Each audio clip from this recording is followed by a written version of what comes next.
Top 10 thảm họa kinh hoàng nhất trong lịch sử nhân loại. Bạn có biết rằng gần 1/3 dân số thế giới từng bị ảnh hưởng bởi một đại dịch khủng khiếp? Và thảm họa đứng đầu danh sách này suýt nữa đã khiến cả châu Âu biến mất. Nằm vị trí thứ 10 là trận động đất kinh hoàng tại Nhật Bản. Vào ngày 11 tháng 3 năm 2011, một trận động đất mạnh đã được dự báo trước. Các trạm quan sát đã nhanh chóng gửi cảnh báo đến người dân, nhưng với người Nhật, động đất là chuyện xảy ra như cơm bữa, chẳng ai lo lắng quá mức. Thậm chí họ còn vui đùa với nhau rằng, anh đoán xem lần này mạnh cỡ nào, rồi tiếp tục làm việc như thường. Không ai có thể ngờ rằng, lúc 14 giờ 46 phút chiều hôm đó, một trận động đất kinh hoàng đã xảy ra. Không phải 7,2 độ Richter như dự đoán, mà là 9,1 độ Richter.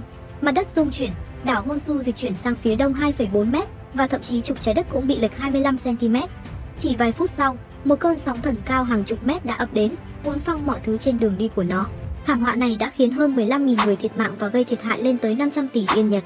Nằm ở vị trí thứ 9 phải nhắc đến căn bệnh đậu mùa, một cơn ác mộng của nhân loại. Hãy nhìn vào vết sẹo nhỏ trên vai bạn. Đó là dấu tích của cuộc chiến chống lại một trong những kẻ thù nguy hiểm nhất của loài người, virus đậu mùa. Đậu mùa là một trong những loại virus có tỷ lệ tử vong cao nhất lịch sử. Khi xâm nhập cơ thể, nó tấn công da, tủy xương, hệ bạch huyết, gây sốt cao, nôn mửa và nổi mụn nước khắp cơ thể. Trước khi có vaccine, tỷ lệ tử vong lên tới 30%. Những ai may mắn sống sót cũng phải mang trên mình những vết sẹo vĩnh viễn do căn bệnh này để lại. Trong suốt thế kỷ 20, đậu mùa đã giết chết gần 500 triệu người. May mắn thay, nhờ vào nỗ lực tiêm chủng toàn cầu, virus đậu mùa đã bị xóa sổ hoàn toàn. Nhưng trong một số phòng thí nghiệm, nó vẫn được lưu giữ như một lời nhắc nhở về nỗi kinh hoàng của nhân loại. Tiếp theo nằm ở vị trí thứ 8 là sóng thần khổng lồ tại Chile năm 1960.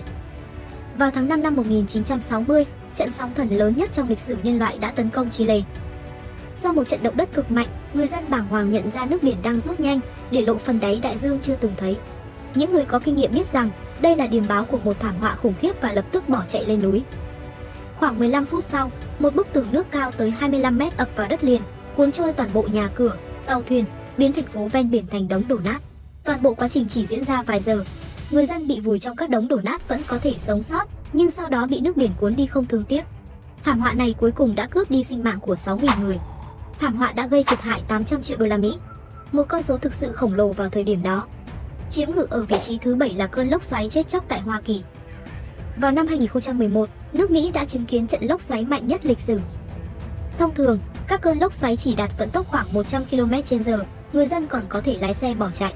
Nhưng lần này, siêu lốc đạt tốc độ 320 km/h, tốc độ nhanh ngang với tàu cao tốc. Từ lúc nhận được cảnh báo đến khi lốc xoáy ập tới, người dân chỉ có vài giây để tìm chỗ trú ẩn.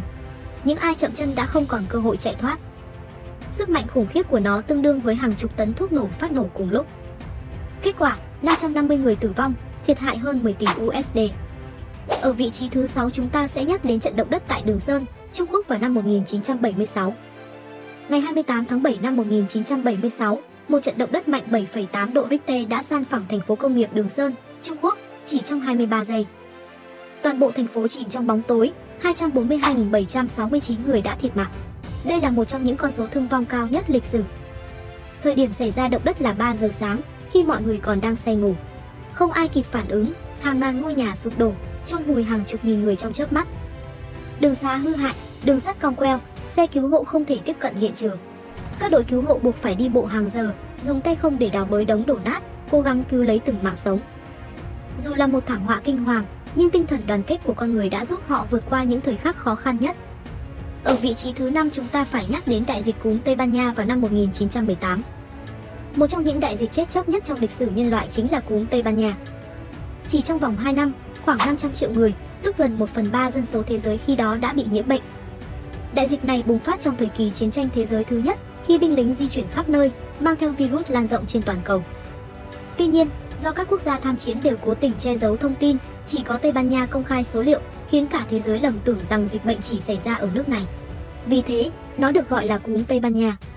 Khi mọi người còn đang tìm cách chống lại bệnh cúm, thì đột nhiên, nó biến mất một cách kỳ lạ. Bệnh nhân dần hồi phục, số ca nhiễm giảm mạnh, không còn những hàng dài người ngã gục vì bệnh nữa. Mọi thứ giống như một cơn ác mộng vừa tan biến. Không ai giải thích được tại sao, nhưng dù thế nào đi nữa, cúm đã biến mất, và điều đó khiến tất cả thở phào nhẹ nhõm. Thế nhưng, khi tháng thứ 2 trôi qua, không khí căng thẳng vẫn chưa hoàn toàn biến mất. Và rồi, cơn ác mộng lại ập đến. Lần này, bệnh cúm đã tiến hóa. Nó lây lan nhanh hơn, nguy hiểm hơn và có những chủng mới với tỷ lệ tử vong cao đến mức kinh hoàng. buổi sáng còn khỏe mạnh bước ra ngoài, nhưng đến chiều đã có thể trở thành một cái xác lạnh lẽo. Không kịp cấp cứu, không kịp phản ứng, không kịp làm gì cả. Sự sợ hãi bao trùm, không ai dám đến gần nhau. Thậm chí, ngay cả việc thở cũng trở thành nỗi ám ảnh. Nhưng rồi, giống như lần đầu tiên, cơn đại dịch thứ hai cũng đột ngột biến mất. Không ai hiểu chuyện gì đang xảy ra, nhưng lần này, chẳng ai dám lơ là nữa. Ai cũng lo sợ một cơn ác mộng khác sẽ ập đến. Và đúng như dự đoán, đợt cúm thứ ba quay trở lại. Nhưng lần này, nó không còn hung hãn như trước. Thay vì bùng phát dữ dội, nó kéo dài dai dẳng suốt 1 năm rưỡi. Và khi tất cả kết thúc, hơn 40 triệu người đã vĩnh viễn ra đi. Tiếp đến ở vị trí thứ tư phải nhắc đến thảm họa núi lửa Laki vào năm 1783. Ngọn núi lửa Laki, vốn im lìm suốt hàng thế kỷ, bất ngờ thức giấc. Vụ phun trào kéo dài suốt 8 tháng, giải phóng một lượng khổng lồ dung nham và tro bụi vào khí quyển. Đây được xem là một trong những vụ phun trào lớn nhất trong lịch sử trái đất. Tro bụi từ núi lửa phủ kín bầu trời, rơi xuống mặt đất, hủy diệt mùa màng, khiến đất đai trở nên cằn cỗi. Khí độc từ lưu huỳnh lan tỏa, giết chết hàng loạt gia súc, khiến nguồn lương thực trở nên khan hiếm. Mùa đông trở nên khắc nghiệt, lạnh giá hơn bình thường, kéo theo một nạn đói kinh hoàng.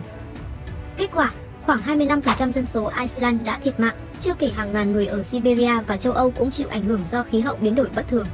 Laki không chỉ là một vụ phun trào, mà là một cơn ác mộng bao trùm cả châu lục.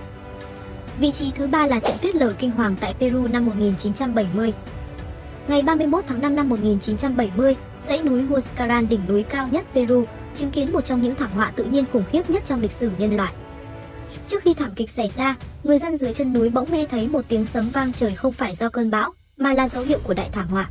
Ngọn núi như bị xé toạc, và ngay sau đó, một lượng tuyết khổng lồ lao xuống với tốc độ lên đến 300 km/h, cuốn trôi tất cả trên đường đi của nó. Những người đang ngủ bỗng giật mình thức giấc bởi một tiếng nổ chấn động. Mặt đất rung chuyển dữ dội, như thể họ đang đứng trên một con thuyền nhỏ giữa đại dương bão tố. Hơn 20.000 người đã bị chôn vùi vĩnh viễn dưới lớp băng tuyết. Đây được xem là trận tuyết lở thảm khốc nhất trong lịch sử nhân loại. Vị trí thứ hai phải kể đến trận lụt kinh hoàng tại Bangladesh năm 1987. Đây không chỉ là một thiên tai đơn thuần, mà còn là một cơn ác mộng đối với hàng chục triệu người. Sau nhiều ngày mưa lớn không ngừng, 230 con sông tại Bangladesh đồng loạt vỡ bờ, tạo ra một trận đại hồng thủy nhấn chìm 47 trên tổng số 64 quận của đất nước này. Hậu quả, 30 triệu người mất nhà cửa, rơi vào cảnh màn trời chiếu đất. Hơn 2 triệu tấn lương thực bị cuốn trôi, khiến cả quốc gia rơi vào khủng hoảng đói kém. Hơn 2.000 người thiệt mạng, còn những người sống sót phải đối mặt với bệnh dịch và nạn đói kéo dài. Và chiếm ngự ở vị trí số 1 của bảng xếp hạng phải nhắc đến cái chết đen, bóng ma ám ảnh nhân loại. Bệnh dịch hạch, hay còn gọi là cái chết đen, không chỉ là một đại dịch mà còn là cơn ác mộng gieo rắc kinh hoàng lên nhân loại. Trong lịch sử, nó đã gây ra 3 đại dịch lớn, mỗi lần đều thay đổi hoàn toàn tiến trình của nền văn minh. Lần thứ nhất diễn ra vào thế kỷ thứ 6 khi đại dịch đầu tiên bùng phát, cướp đi 100 triệu sinh mạng, đẩy đế chế Đông La Mã đến bờ vực sụp đổ.